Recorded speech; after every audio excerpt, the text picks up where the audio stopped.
এক যে ছিল কুকুর। এক সময় এক দেশে এক শক্তিশালী লোক বাস করত। একটি ভালো শিকারী কুকুর ছিল লোকটির। কুকুরটির গায়ে ছিল অসীম বল, আর ওই কুকুরটি ছিল শিকারের দারুণ ওস্তাদ। সেই শক্তিশালী লোকটি যখনই শিকারে বেরোতো তখন সে অবশ্যই সঙ্গে করে শিকারী কুকুরটাকে নিয়ে যেত। বনে গিয়ে কোনো জন্তুকে দেখে একবার ইঙ্গিত করলেই কুকুরটি তীরের মতো ছুটে গিয়ে তার ঘাড় কামড়ে ধরে নিয়ে আসতো তার মনিবের কাছে। যতদিন কুকুরটির গায়ে বল ছিল ততদিন এমন করেই অনেক জন্তু শিকার করে এনে খুশি করেছে তার মনিবকে। কুকুরটি একদিন বুড়ো হলো।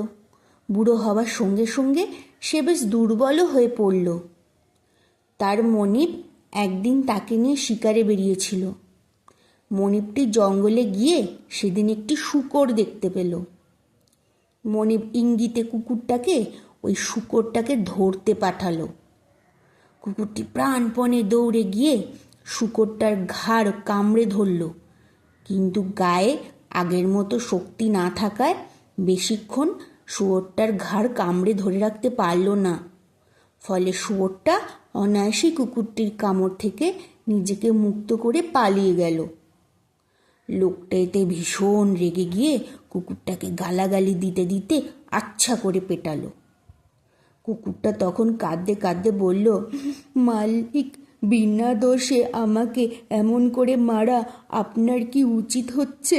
ভেবে দেখুন, যতদিন আমার গায়ে জোর ছিল ততদিন কত জন্তু ধরে এনে দিয়েছি আপনাকে।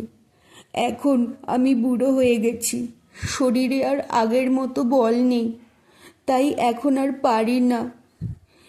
এই না পারার জন্যে আমার এমন করে মারা কি আপনার উচিত হচ্ছে? গল্পটির উপদেশ হলো, কোনো জীব বা জন্তুর চিরকাল কর্মক্ষমতা একই রকম থাকে না।